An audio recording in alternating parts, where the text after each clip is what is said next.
Welcome back to Lifestyles of the Rich and Famous. Tonight, what exactly do the rich and famous eat when they think no one's watching? Darling, what do you think? Chocolate cookie? Cheesecake? The golden apple sounds delicious. Fresh red apple surrounded in a delicate layer of golden nuggets.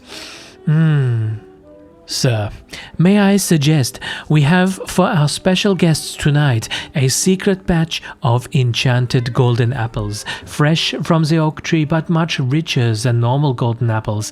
They are surrounded by 8 gold blocks. Certainly a level of decadence you will not find anywhere else. These apples will give you special abilities like no other. Regeneration 4 plus resistance and fire resistance for 5 minutes. But sir, these special apples, they are not for the faint of heart. They are 400 times the price tonight. Shall I order one for you and one for the lady? It sounds incredible, but look, let's order one for me and give the lady a regular one. She's watching her finger.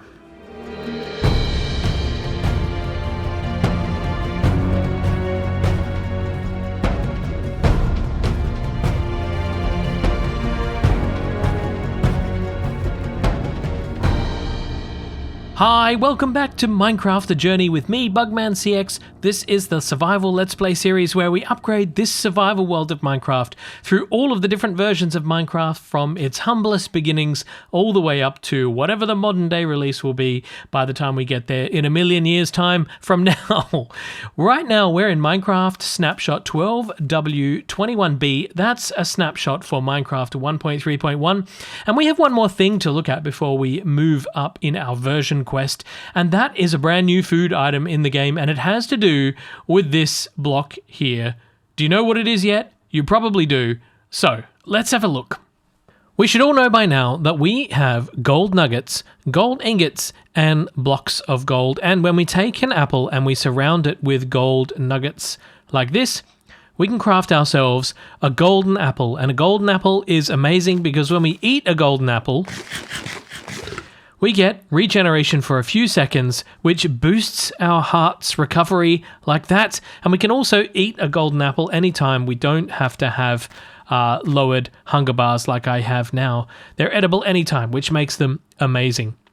We have gold ingots, which if I try to make a apple with my gold ingots, we find that it does nothing. So there's nothing in the middle here, but if we take our block of gold and place them like this, and then put an apple in the middle like that, we get a brand new golden apple, and you can see that this one is actually shimmering with glint because it's a very special golden apple.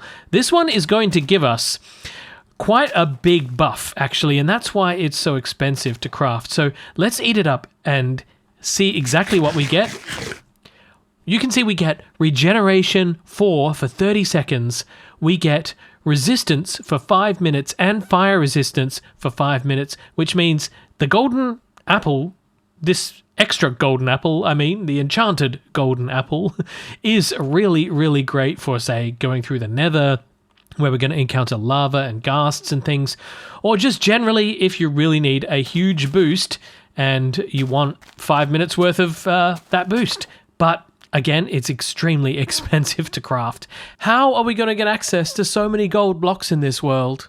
This new type of golden apple is kinda sorta not a new item, even though it is. The golden apple was introduced in InfDev with an original crafting recipe of 8 gold blocks. But since apples weren't actually accessible in InfDev, then this was really an item that you couldn't craft. In Beta 1.8, regular apples were added to stronghold chests, which was the first time they were accessible in the game again, and it made it possible to craft golden apples once more. If you didn't count killing a player called Notch, which would allow that player to drop an apple on death, we don't really count that.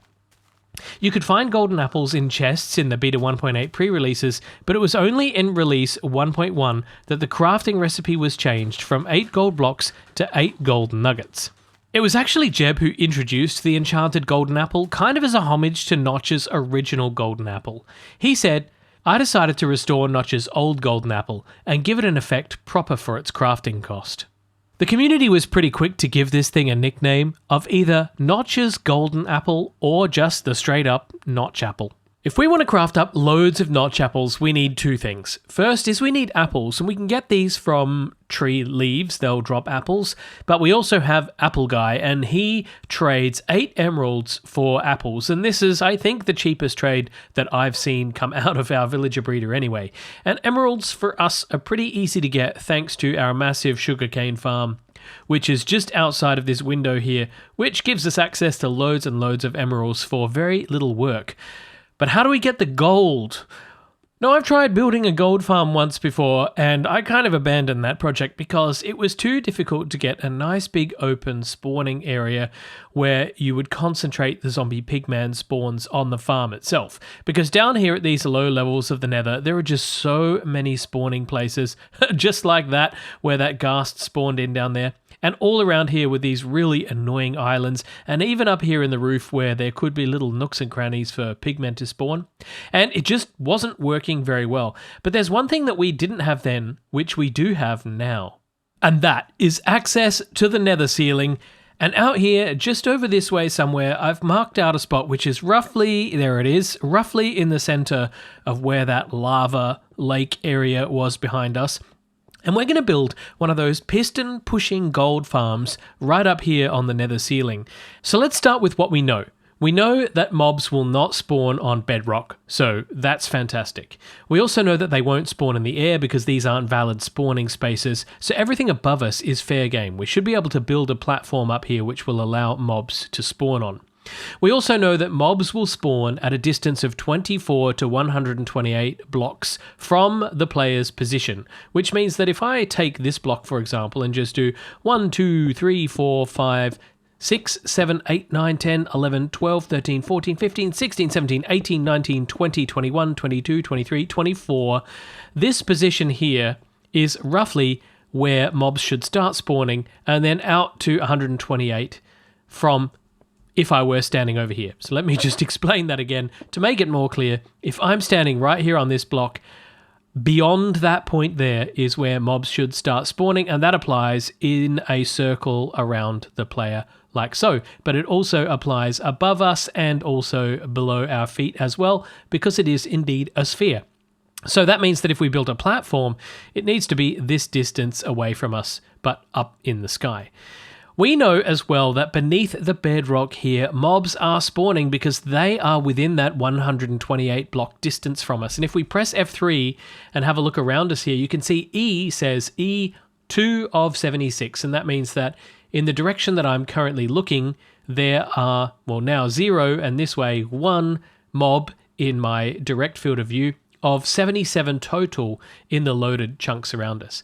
So what I think that means we need to do is build a platform up in the sky, or at least put our spawning spaces up in the sky, and then the higher that we are, the further away we are from the spawnable locations beneath this bedrock here, the fewer chances there are for mobs to spawn, so they will concentrate the spawning on the spawning platforms that we build up in the sky.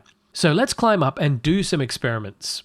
Now as I'm climbing here, I'm looking at my entity count. I'm looking for the total number of entities to start dropping, because that tells me that I'm raising that 128 block radius higher and higher, and there are fewer spots for mobs to spawn.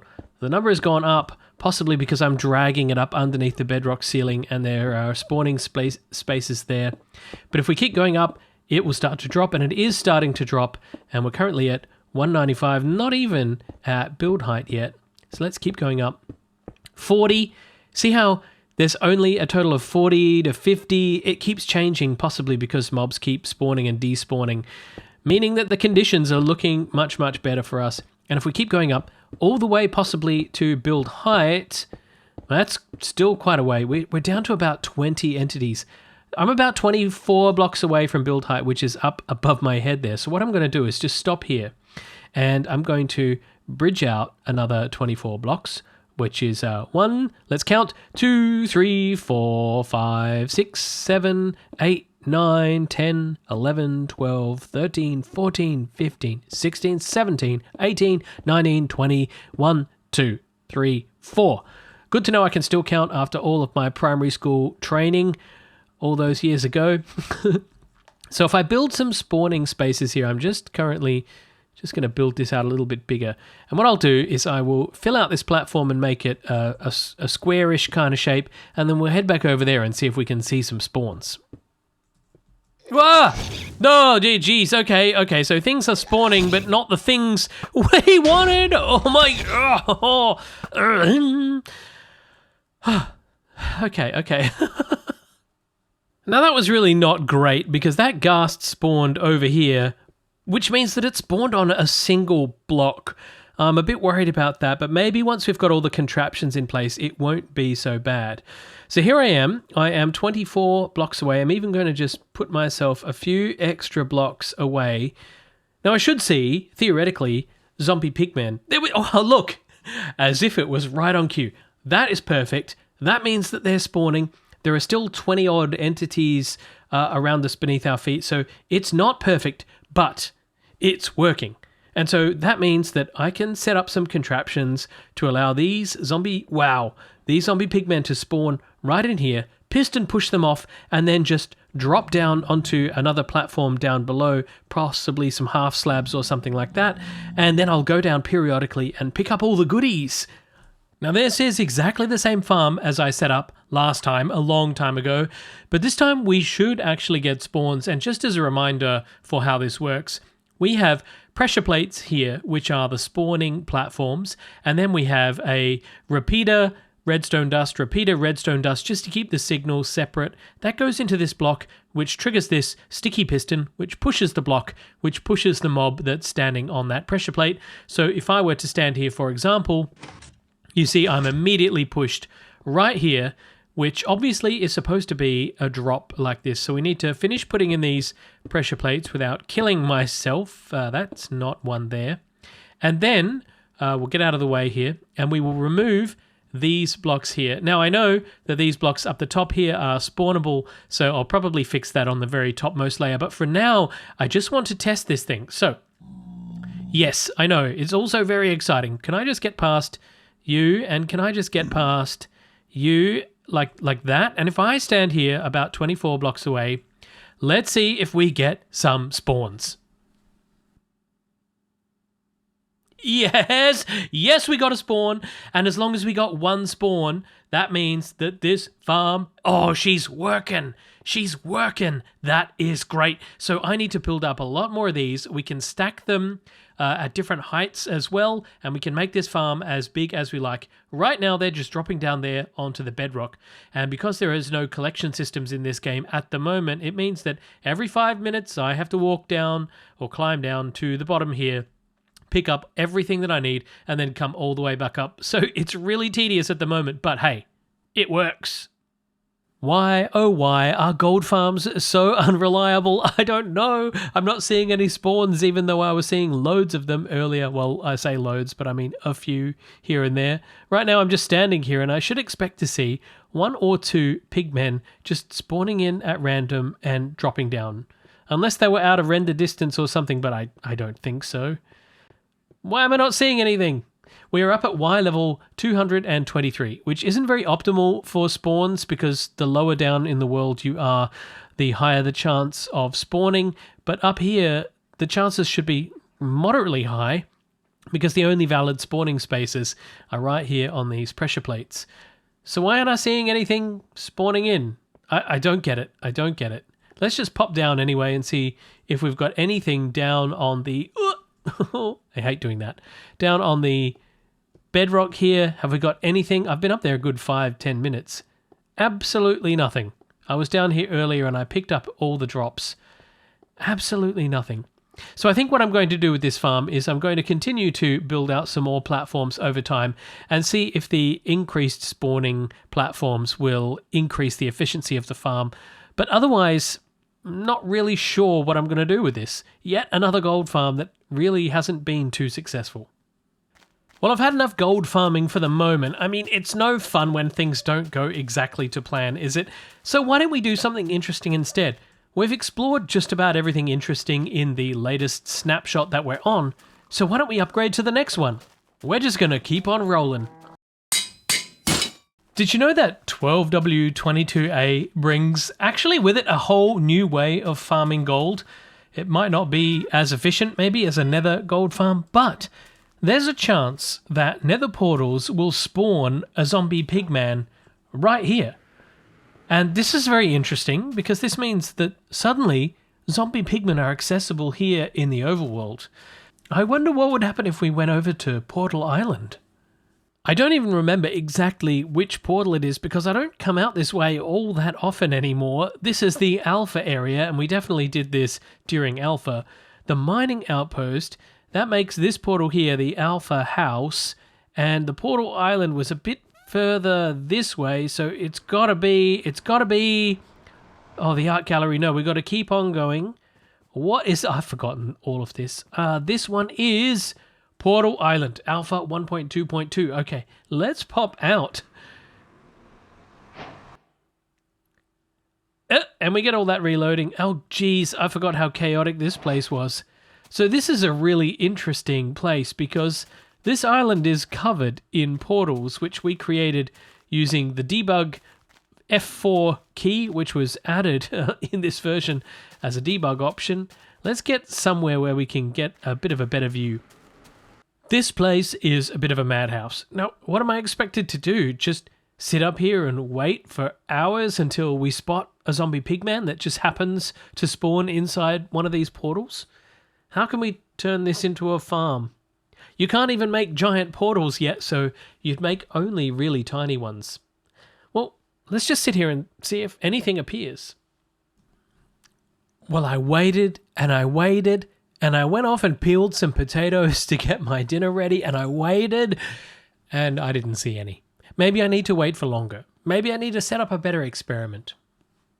I'm back at the trading barn now because there's one block that I want to have a look at, and it has to do with the emeralds. Now, if let's just take 9 stacks of emeralds, just because why not? We have plenty. We can get plenty more from our trading. That is a lot of emeralds. Now, if I go to the crafting table here and pop these emeralds back into the crafting grid, we're now going to be able to craft a block of emerald. Can you imagine that? A whole block of emerald. Why is it still not possible for me to shift-click the crafting? Oh, it's so annoying. There we go, 64 blocks of emerald. Take a look at this thing. Wow. What creative things can we do with emerald blocks in terms of, building?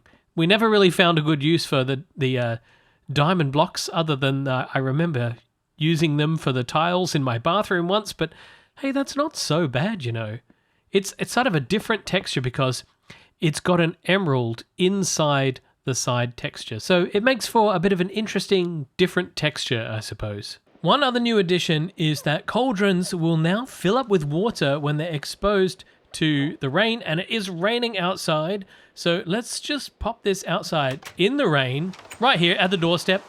And over time, this should fill up. Am I detecting another situation where I have to wait and wait and wait again? Oh, it's finally finished. Whoa, hi. Let's go outside and see if we got something in our cauldron. Aha! Look at that. We got about, a third of a cauldron for that entire night's worth of rain. But hey, it works. Am I doing it right? This is a foot bath, right? Well, it must be working because my booties are super soft. But that's all we have time for in today's episode. This snapshot that we have upgraded to, by the way, is a really interesting one. So in the next episode, we're going to be taking a look at enchanting because it's been overhauled a bit and there are some interesting things to look at. So stay tuned for that episode when it comes out. Until then, I want to say thank you to all my wonderful patrons for the ongoing support. You're all amazing. And to everyone else for watching, thank you so much. I'll see you all in the next episode. Until then, this has been Bugman CX. This has been Minecraft The Journey. Bye-bye.